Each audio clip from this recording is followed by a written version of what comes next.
quick, then do it. Alrighty, we're taking it into game number 2.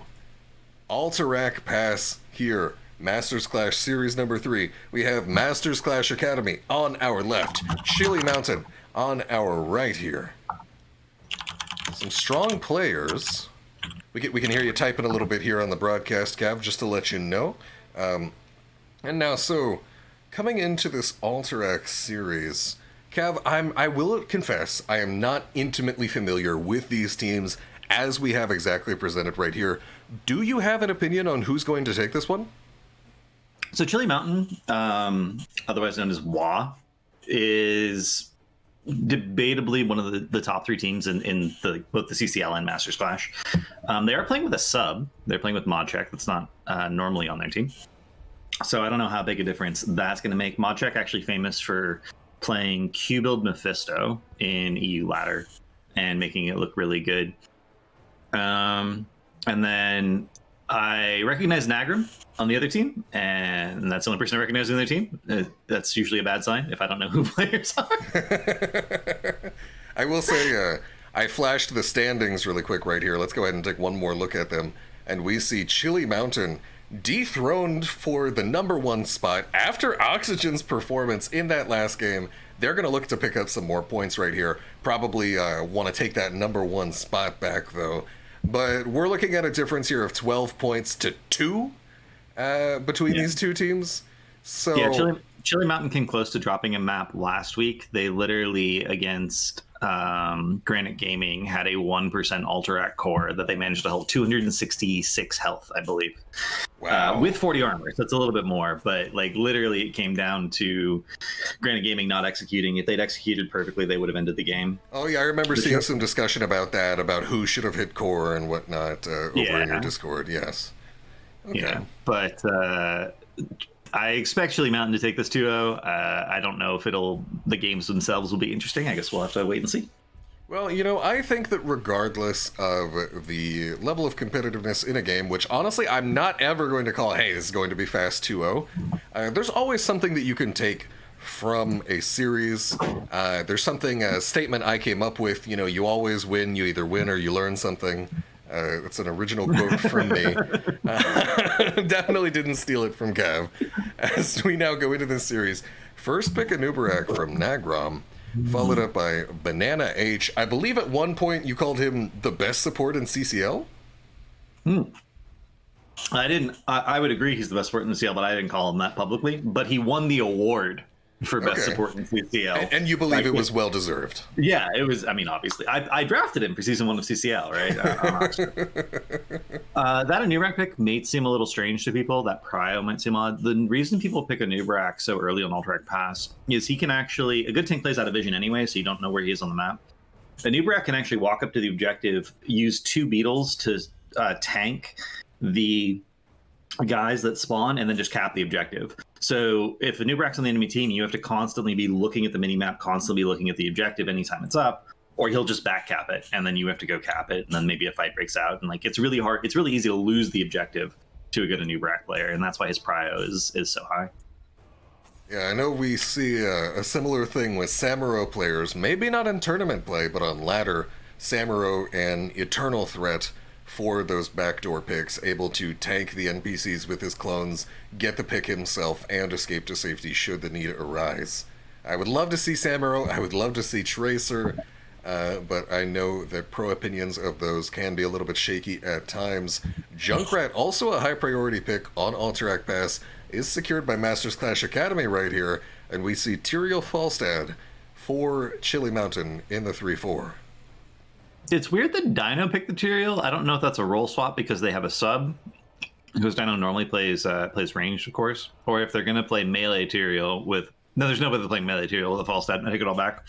They must be role swapping for the to accommodate the sub-Tyrael pool. It's the ultimate sandbagging. You don't show off what your actual guys play through both bringing in the sub and the role swap. And here we see Cookie going to bring it to us on the Phoenix. And Vetter? I want to say Vader? Waiter? There's a lot of ways this could be pronounced, depending on... Vetters? Yeah, I mean, there's so many ways we could go for here. I'm going to assume that that's Vader. Please correct me if I'm wrong in the chat. Don't let me look silly the entire time. Mod check, gonna play that Hanzo, rounding this out. And I look at this draft and I think to myself, Chili Mountain has such a global advantage. I see a Brightwing, I see a Falstad, I see boss control with the Tyrael Holy Ground, the Gust, everything there. Certainly some boss control also in the draft for Masters Clash Academy, but with a level of boss control and globals on the side of Chili Mountain, this is looking solid for them right here. I'm going to be honest. I think I'm probably going to spend most of this game flaming Phoenix because Phoenix is a really good hero at anchoring lanes and dueling and winning 1v1s, which is something you can do in all track because you can play 1-3-1, especially into low CC comps because you're not going to be able to interrupt his teleport out, which means he's going to be able to trade aggressively with his entire shield. But everyone picked shitty talents on Phoenix, so everyone picks bad talents. Bad talent. No, okay, next time he says it, chat, I'm just going to... All right, I got to be quick with it, though. Right. Everyone picks bad talent on the Phoenix. No. Here. Give it to me one more time, Kev. Everyone picks shitty talents. Right. We're coming into game 1 of series number 3, Masters Clash Academy versus Chili Mountain. And now we have the game starting out. Let's go ahead and get this cycled over. Let's get that transition and the instant pause. Alrighty, R has been called by Dayquaza. Let's go ahead and let's take advantage of this moment right here. We can get a nice and easy introduction of the various players. Apparently we have an internet issue. Let's take advantage. We're going to have Dayquaza playing the Blaze. Love the icy Skinergy right here. Banana H on Brightwing. Ultralisk mid-flap on that Falstad. Mod check subbing in for Chili Mountain with the Hanzo. And where are you? We got Dino on the Sleepy Cloud for the Tyrael. Let's go across the map here. The players are talking in French. I don't have a clue what they're saying. And now Cookie. Sorry. Let me leave this one to you, Cav. Who do we have here on the side of Masters Clash Academy? We got Cookie on Junkrat, Vaders on Urel, Nagram on Anubarak, Warren I want to say on Stukov, and Panda C on the Phoenix, who we'll see if he picks the correct level 1. We will Panda C if he picks the correct level 1 already in this game. Those are the members of Masters Clash Academy and Chili Mountain. We're actually going to see AA build coming out of Falstad, by the way, and I like that quite a bit better. I don't think that you should be able to get the stacks early on Q build, and I think if you're playing Falstad correctly and playing the side lanes, you're going to get more benefit from a quest that involves killing minions than hitting heroes, because frequently you'll be left alone in a lane, or you'll need to use Q for wave clear, and it won't hit a hero anyway. I like it a lot. Yeah, I mean, Frequent Flyer is just honestly kind of a nutty talent, being able to lock in an already completed seasoned marksman, having that active, ready to go, guaranteeing your own trait and your attack speed. I will ask a bit of a specific question here. Frequent Flyer grants Tailwind, your trait, for 4 seconds. If you take a bit of damage, does that Frequent Flyer Tailwind drop off the same way your normal Tailwind does? It does not. Interesting. Okay, so you've got potentially some synergy with the late game Tailwind talents that we see around level 16. Yeah, you have the CDR. Although you usually go the auto attack talent, the % base damage, with auto build. Does he still have Giant Killer all the way there? He has. It's not called Giant Killer anymore. It's actually called Sustained Winds. Yeah, that's a 13 right there for sure. And it is increased while Tailwind is active. Yeah, so it's 1.5% baseline, and then 2% when Tailwind is active, making it essentially comparable to Mathael Strait. And it's actually one of the best % base damage talents in the game at 2%. Yeah, I mean, you get it quite early. A lot of % damage talents, a lot of Giant Killers are at 16. As we see an aggressive combo by Nagram, jumping on Tyrael right at the start. Vader's attempting to get the body block, jumping over, not quite able to secure it. Dino will be okay, thanks to a phase shift by Banana H, able to secure him. And chat, I'm going to tell you right now, it's Alterac Pass. Expect to see a lot of presence on those null camps. Yet another stun combo onto Dino. Jet propulsion from Dequaza. Not going to connect. Neither is the Flame Stream. He's getting pinged by his teammates after that one. We saw it right there. Null camps will spawn now at 1 minute. Expect an instant response. There it is from both teams. Nagram's team should be able to get this out quite a bit faster, actually, because they're doing it with just Blaze pre-4. Blaze without Incinerator Gauntlets does not do the camp that fast, and not only are they doing it with 2 heroes that are faster, they're doing it with 2 heroes that are faster as opposed to 1 hero. And Dequaza's actually going to have to back after that as well. And that doesn't matter so much for the first camp. It's just that the camp is such a short CD that getting the camp out faster means the next camp is faster and the next camp is faster. And we've actually seen games, professional games in CCL, where a difference of like 5 or 10 seconds on each camp resulted in one team getting 6 or 7 camps and the other team getting 4. So it adds up very rapidly over the course of the game. Oh yeah, there's one thing that I've come to learn about Heroes of the Storm played at the higher levels, and that it's that even the most minor differences in timing contribute so massively to changes in outcome. Dino now popping his sword, able to get on out of there. Polymorph actually interrupting Panda C's warp, will take a lot of damage. Bio kill switch from Waranu, able to keep them up. 2 members of blue side up here in this top lane, as now the Chili Mountain Null Camp still alive here, looking for this push onto mid. Dino just giving Nagram a little bit of grief here in these rotations between lane, smacking him a little bit, and this is indeed auto-attack Tyrael, looking at the talent choices. Yeah, it's kind of what I expected. It's a very popular build in EU, especially. I don't know if competitively it's the best build for Tyrael, but it seems to be what people prefer. It doesn't. There hasn't been a lot of Tyrael picks so far in Masters Clash, so I don't know if it's actually performing well in competitive, or if this is just something people believe from playing it on ladder. Mod check will get knocked in toward the enemy towers by Vaders, is not going to go down or even take a tower shot though, thanks to an ample minion wave. And now we see some pressure onto these minion waves. Null Camp is only on a 90-second timer for its respawn, so expect to see it get taken over and over and over, as happens in literally every Alterac Pass game at the competitive level. Cookie taking it for Masters Clash Academy. On the other hand, Dequaza yet again soloing the Null Camp for Chili Mountain. Will once again take a little bit longer. What's up, Gav? That will be a bit better for him now because he is post 4, so he does have Incinerator Gauntlets. You can see he doesn't have to. Hold on, stun combo into Dino from a Nubarak. Phase shift, gonna be able to keep him okay. Banana H getting it off uninterrupted. Dino backing off here, gonna hit that tap, missing some HP and mana. Nagram threatening the cap will get interrupted by Banana H and by the presence of these grunts. This is a nice little thing you can do if you ever do get a small advantage on the map, you force people to back up and tap. Just start attacking the grunts, get them low, get them dead, because the objective itself doesn't get vision, but the grunts do. So if you kill the grunts, the enemy team is much less aware of whether or not you're trying to back cap the objective.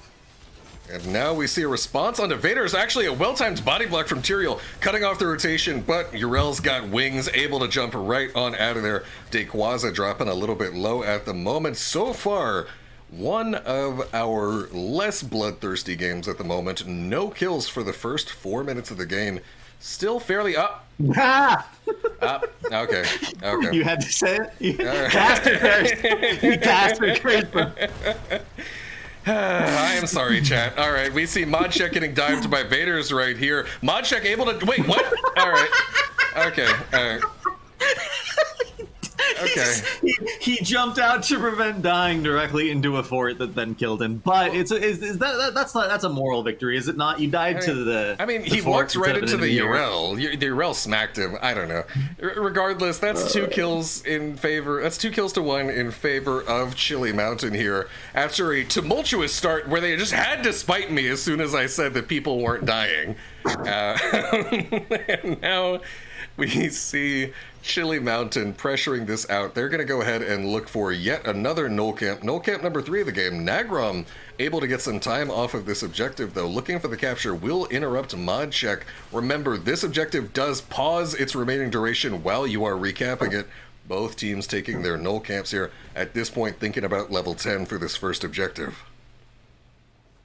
And it is time to come to flame the Phoenix build. Phoenix went mobile offense at 1. Mobile offense seems like a really good talent. The problem with it is that you have to move a certain minimum distance for it to activate. Any movement is not necessarily enough And that combined with the fact that Arsenal Synergy does more damage means that it's just not a very good talent. And Q7 is pretty much always... Oh, we see a stun combo onto Dequaza, not actually quite able to fully combo it out. Almost receives the phase shift from Banana H, but does get canceled, and Cookie gets deleted on the Ultralisk flank right there. 3 kills in favor of Chili Mountain. Judgment onto Stukov is going to get a bit of a body block. There's the Dragon Arrow from Modchek, securing the kill. 4 kills to 1 in favor of Chili Mountain now at this point, and off of that double kill, they are going to immediately pressure this turn in. Nagrom, missing a lot of HP, wants to pressure, going towards Banana H, will be able to blink heal out onto the minion wave for safety. Dino stepping in. Oh wait, hold on, Impale, burrow charge onto him. Dino, though, not even a little bit bothered, just staying in here, hitting this. Vader trading some hits with Dequaza. Dequaza's okay with taking the damage, though, just making sure that Chili Mountain's going to be able to finish off this objective now. Half-level lead for Chili Mountain. First objective of the game, Chili Mountain pressuring up now. Ooh, Nagrom missing the burrow charge onto Dino. Pressuring at each other, Cookie trying to get Dino off that mount with a couple Qs, not quite able to make contact. I'm actually surprised to see Nagrom even went for that. Generally speaking, you never E on someone in vision, but also Eing on people who are mounted. I don't know how Phoenix... he must have gotten his blink must have gotten polyed. That's the only reason he would die in that situation. I don't expect the Phoenix to die 1v1 versus that Falstad. I will do a better job of watching that map as we see a Judgment onto Cookie in mid lane, pops the melee Riptire onto Dino, forced to sword on out of there, but it's actually Stukov who finds himself in danger, will be able to jump out. Dequaza, wanted that crossfire, not quite able to land it. And wow, Chili Mountain getting this pressure out already. Not able to finish anybody off, but buying a lot of time for that structure damage onto top lane as well as bottom fort with a very healthy objective down there.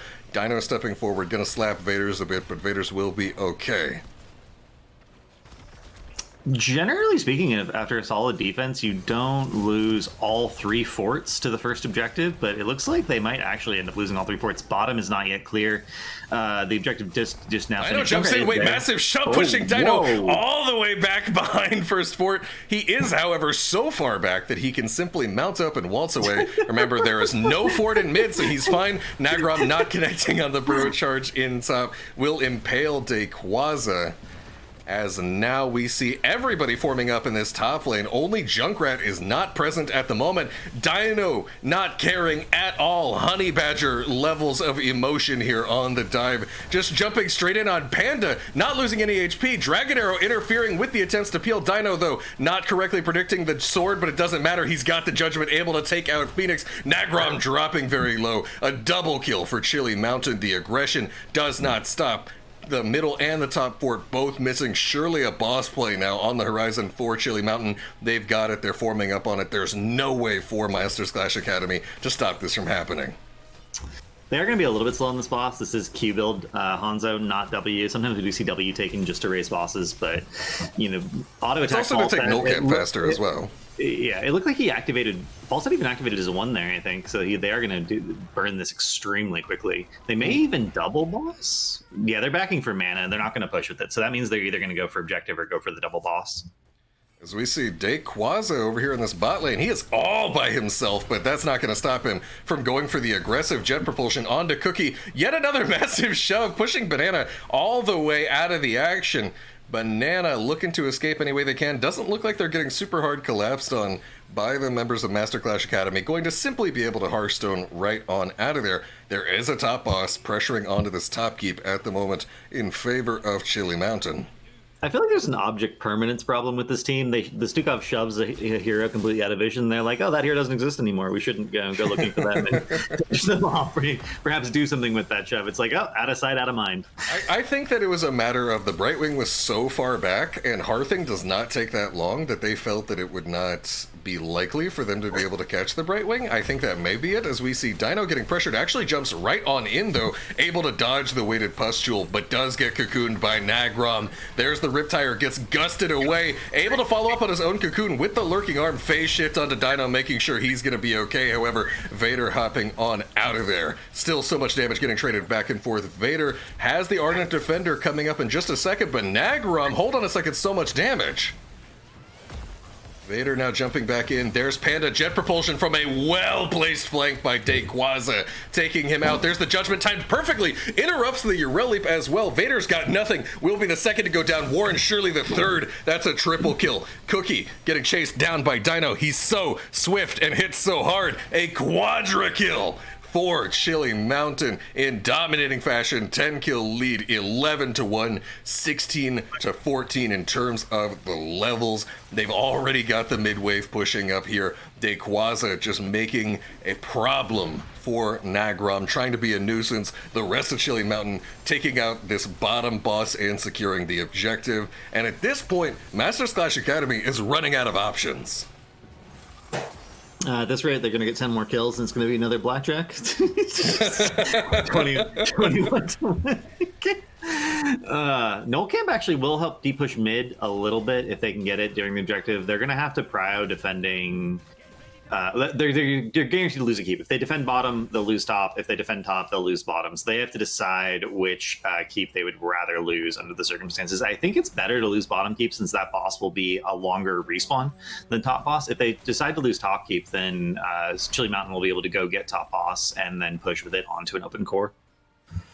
And now Dayquaza getting pressured out by members of Masters Clash Academy here. Junkrat actually taking a bunch of damage in the meantime. Will go down, as well as Urel over there in that mid lane. Hanzo getting pressured out by Nagrom, but he only drops to half. He'll be okay thanks to some timed heals by Banana H, and the dives just don't stop. Anubarak also, I can't watch everybody that you're killing all at once. Well, you can't kill everyone everywhere. A quadra kill for Chili Mountain into an immediate bottom keep, and it looks like they're not even going to try to get mid keep. They're just going to go on this core, 40 armor and all, and just try and finish this game straight up. 13 minutes, Alterac pass. There's the dive onto Warrenu, followed up by the jet propulsion, and wow, who needs a second keep on Alterac pass when you're dominating this hard? 16 kills to 1. Game 1, Chili Mountain over Masters Clash Academy. Wow. So let's go ahead. It's not often on Alterac that a game ends with only one keep dead for a side. That's extremely unusual. You have to be dominating to do so, and as we take a look at the rankings right here in Masters Clash 2022 Championship, we see that Chili Mountain coming into this series was 1 point behind Oxygen Esports after their 2-0 in our most recent series. So with this victory, Chili Mountain has guaranteed that they will be, at minimum, tied for first place, and very likely once again securing their position as the #1 team in Masters Clash in terms of total points. Let's take a look at that scoreboard.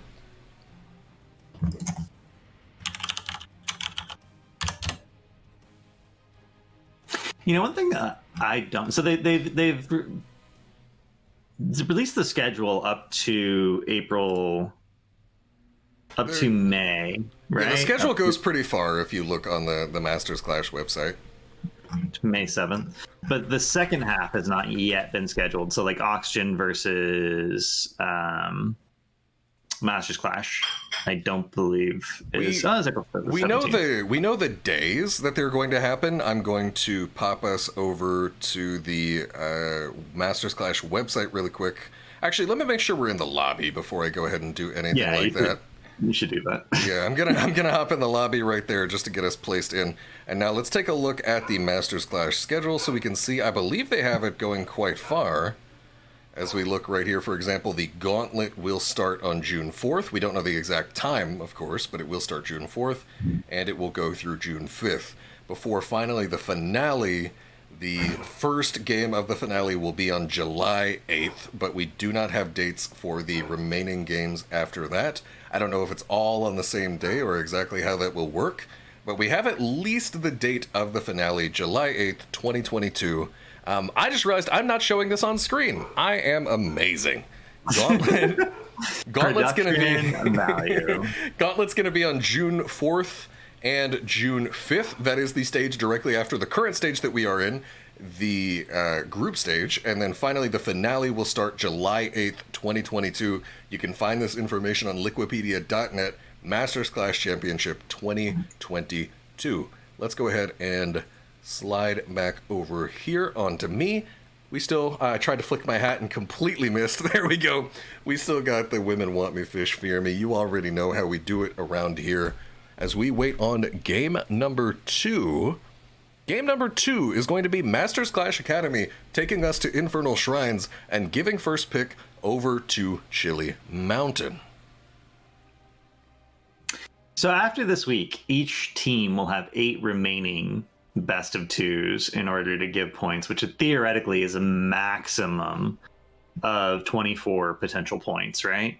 So my question that I was trying to think about is, what is the point at which teams are guaranteed to qualify for LAN? Because there is going to be a LAN for his Masters Clash. The top 4 teams will all be invited to go.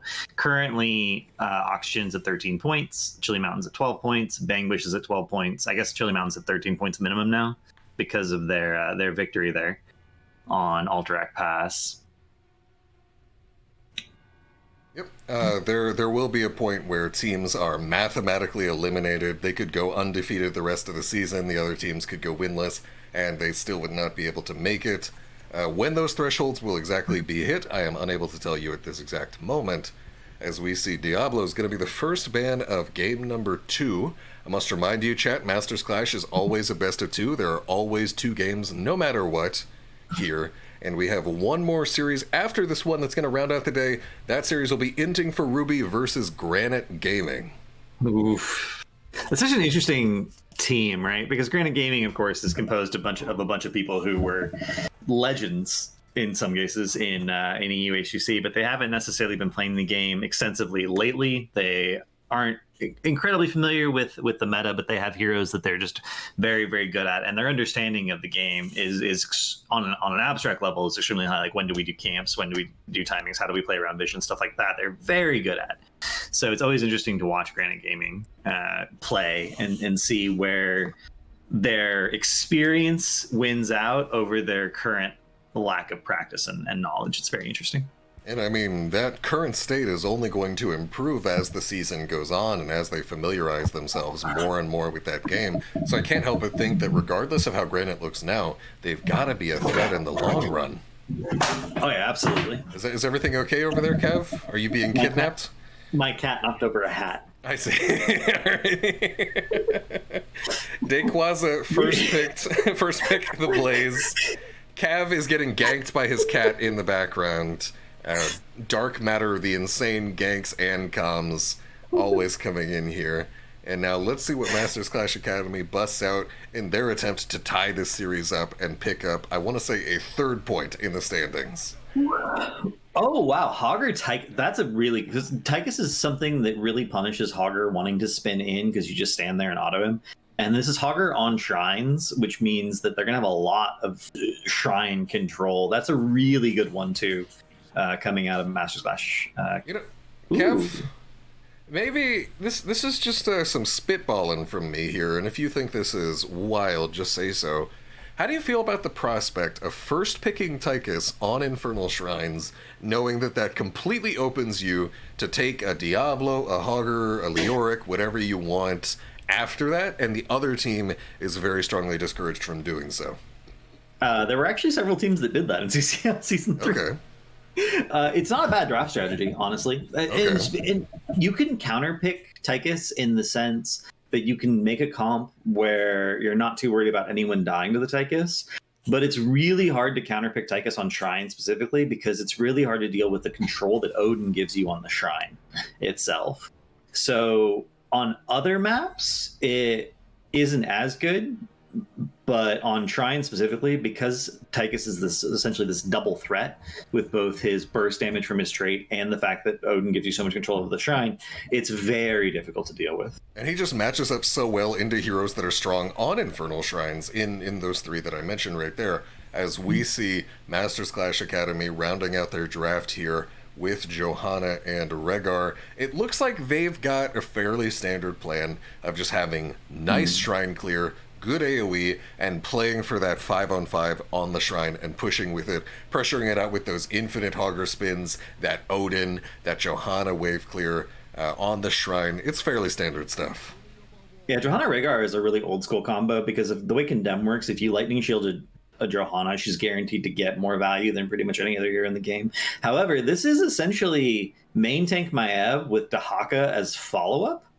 When you see a comp like this, Dahaka does not really have a good engage. So we're going to see like Arrow used as an engage. We're going to see Maev used for engage. And Dahaka and Blaze are both going to be these massive follow-ups. And that is a crazy comp. Like, I don't know how many people have seen this, but Stukov, Maev pull into Stukov, silence puddle into Arrow or into Blaze follow-up because it forces the enemy team to clump briefly. Like, this game is all on Nagram. If Nagram can blind Maev's cleave, the game won't be impossible. But if Nagram doesn't perfectly outplay Ultralisk on Maev, they're going to lose. It's just... Okay, that is a high bar that you're putting on there. You're saying, in the absence of a straight-up outplay, that this is Chili Mountain's game? Yes. Okay. I can definitely see it here as we take another look at the schedule here before we go into game number 2, series number 3, Masters Clash Academy versus Chili Mountain. You can take a look at the matchups that we have remaining. We've got one more Inting for Ruby versus Granite Gaming today, as well as tomorrow. We're going to have Crushinator with us for the first 2 series, helping us cast there before we solo cast the last 2 series. Going to get some good matchups as well. Same 8 teams playing, just shuffled around a bit in terms of who's going up against who. Game number 2, Chili Mountain, Masters Clash Academy, coming up right here, right now. Let's get it cycled over. And as we come in on this Infernal Shrines game, on the side of Masters Clash Academy, we have Nagram on the Johanna, Panda C playing Tychus, Warren U on Rhaegar, Vaders, question mark, on Hogger, and Cookie taking it to us on the Deathwing. And on the right-hand side, we do have Chili Mountain, Ultralisk on Maev, Banana on Stukov, Dino on Blaze, Modcheck.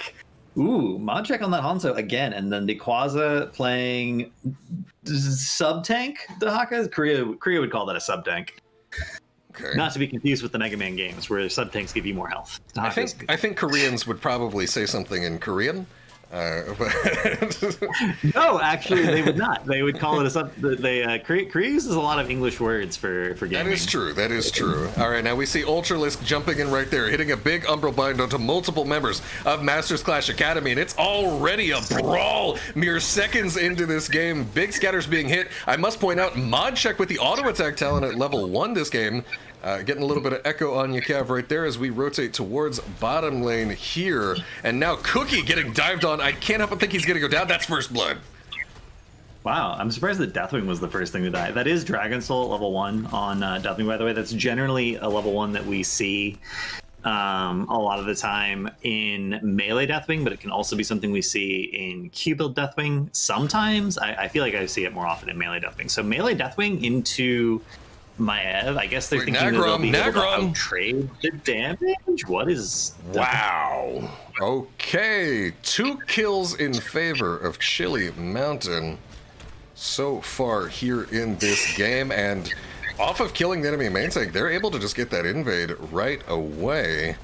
Cookie now able to global back into this, but that's just insane. That's illegal. You shouldn't be able to get that ahead that quickly in a game of Shrines. I mean, Maev comps can do things. You think about looking at their comp, 3 of their heroes started out with clear, and then 4 they all get even more clear. When you have like a massive wave clear advantage, it's pretty easy to use the wave clear advantage to get a vision advantage, use the vision advantage to get a pick, and then use the pick advantage to get even more wave clear advantage and force the enemy team to miss soak. See, flank on the mid from Chili Mountain coming in here onto Nagram. Nagram does have Iron Skin. He's going to be A-okay. Both teams just looking to trade a little bit of damage here. Remember, first objective always at the 3-minute mark, so now is an excellent time to get this bruiser, and Modcheck certainly very happy to just sit here and trade hits with Cookie, stacking that redemption very quickly, as well as out-trading Cookie by a mile. 10 stacks of redemption for Modcheck. That was not a smart move. Giving Hanzo free stacks like that, he's going to be so much stronger, so much faster than you would really want him to be. Good bruiser timing from both teams. Hopefully they don't cap that right away. Ideally that'll be capped at 245 so it syncs with the wave, but no, they cap it early. That's unfortunate. That's actually going to make it really easy for Dahaka to clear the camp, unfortunately, because it's going to be stacked on top of the wave as opposed to behind it. And now Dayquaza here flanking Vaders will rotate early, not clearing the Bruiser camp, allowing Dahaka to get his team a top lane advantage with that global.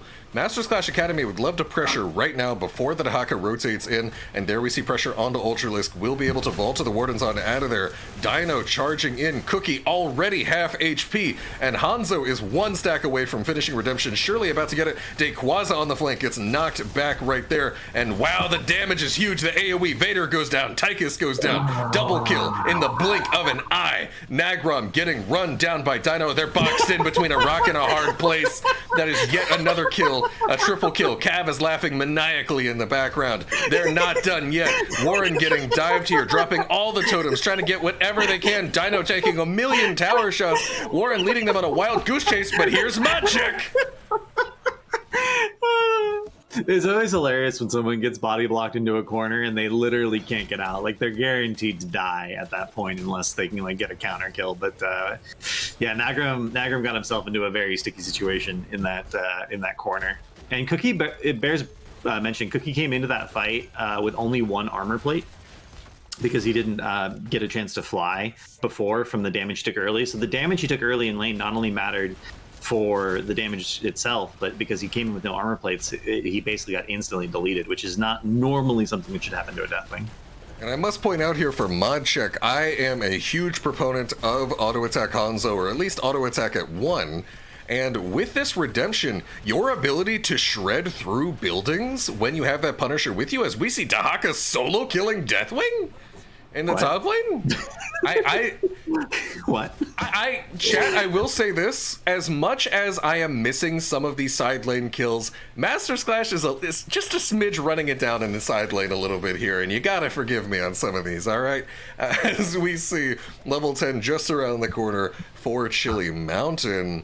After securing that solo kill, Deathwing versus Dahaka top lane, Nagrom in the middle of multiple members of Chili Mountain at this point. Ironskin forced out, and wow, that purge from Warren Ooh, able to prevent the Umbral Bind from worsening the situation, but it's still pretty bad as it is now at this point. Moving forward aggressively, sidewall going down, opening up the potential for a dive, and here's Dayquaza taking some tower shots, but does miss the tongue. Now, Grom, what's up? Chili Mountain using this 10 advantage to secure the fort in the lane that the next objective is going to be in. They don't necessarily looking for kills here. If they get kills, they're happy about it. They're really just looking to secure the fort so that the well is. Oh, tongue on the hugger!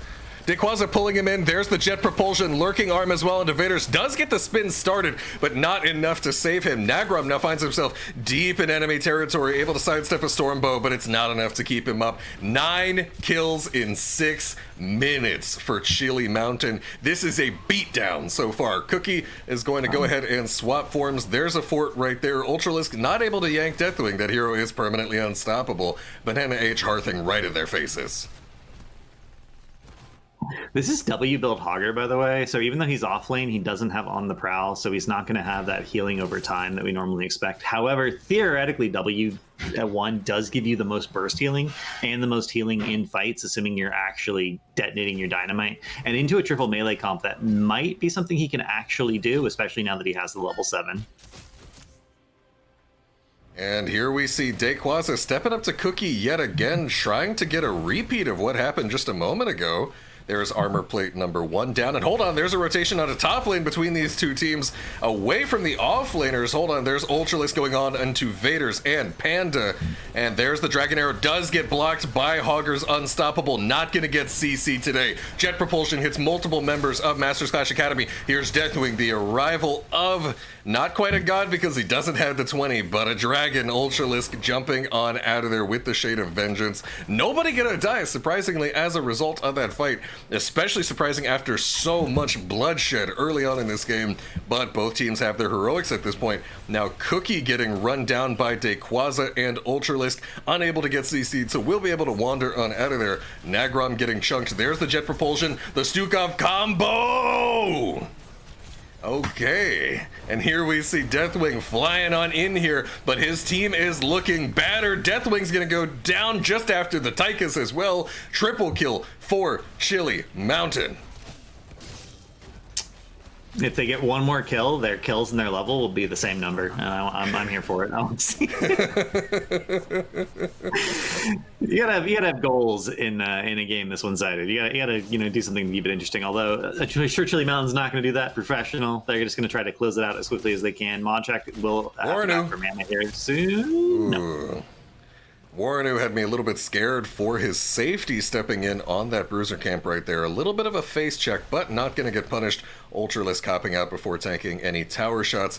Dayquaza's in very aggressive positioning, able to dodge the shockwave from Vader's, and there's Banana with a pause mid-skirmish down here in the bot lane. Abba has been called.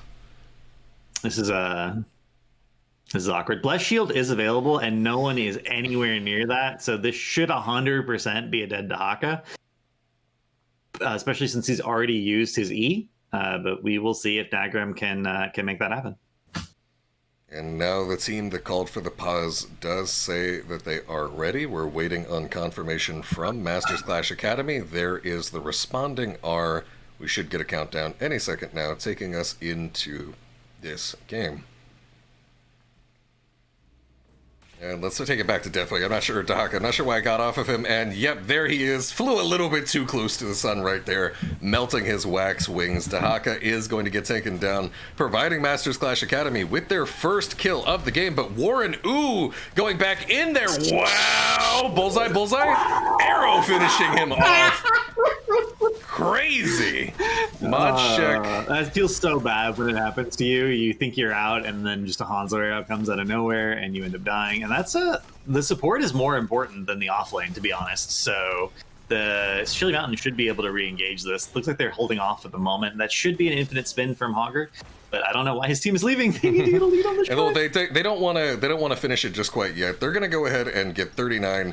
They're waiting to get a level 16 advantage before Chili Mountain pushes with this objective. Dayquaza able to dodge the knockback from Hogger, but not quite securing the tongue before the spin goes off. And again, Chili Mountain does not want to push this Punisher on equal talent tiers. They are waiting for that 16. Dino with a preemptive bunker right there before they take too much damage, landing the jet propulsion as well as the instant lurking arm follow-up will take out Hogger right away, and the members of Masters Clash Academy are stuck in here. And Warren, the tongue does not land, but already a double kill. Cookie right in the thick of things will go down. Triple kill, level 16 advantage. Dayquaza's here, jet propulsion not connecting. Nagram, a little bit of a B step it looked like. Dragon Arrow not hitting Warren this time, not going to be able to get him.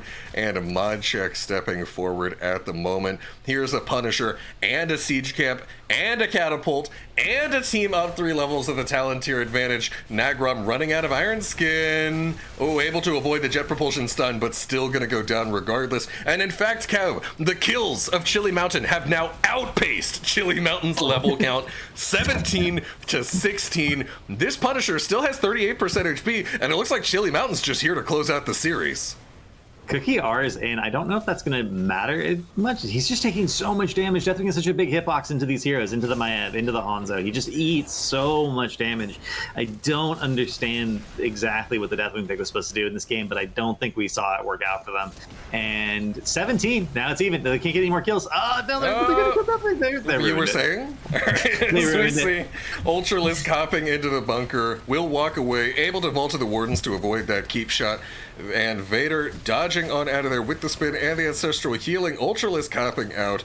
A lot of hits being traded here as Dayquaza wandering on out the Dino. Wow, Rhaegar dying yet again to another Dragon Arrow. Hogger not even able to spin away. Finished off by Ultralisk. Nagram going down, and it's a full team wipe. A solid lead, kills over XP at this point. 22 kills to 1. For Masters Clash Academy. A dominating, absolutely one-sided performance in this game here from the number 1 team now in the standings, Chili Mountain. That spin is really funny because even if you spin away from a Maiev, like even if you are unstoppable, the pull, the tether breaking still does damage. So he actually killed himself by spinning away. There's a small chance that if he'd timed that spin better, he actually might have lived. But his health was so low that I don't think it really mattered one way or the other. And I'm surprised Tychus did 30k damage that game, actually. Wow. I thought he was dead too often to do any damage, but apparently he was alive for longer than I thought. Yep. Meanwhile, we got Dequaza inting on Chili Mountain with the one death. It's great beating. Let's take a look at those talents right here. This is what we had in that last game. That's blackjack? No, it's a bust. It's over. That if this were blackjack, Masters Clash Academy would win this game. Unfortunately for them, it's Heroes of the Storm, so they don't.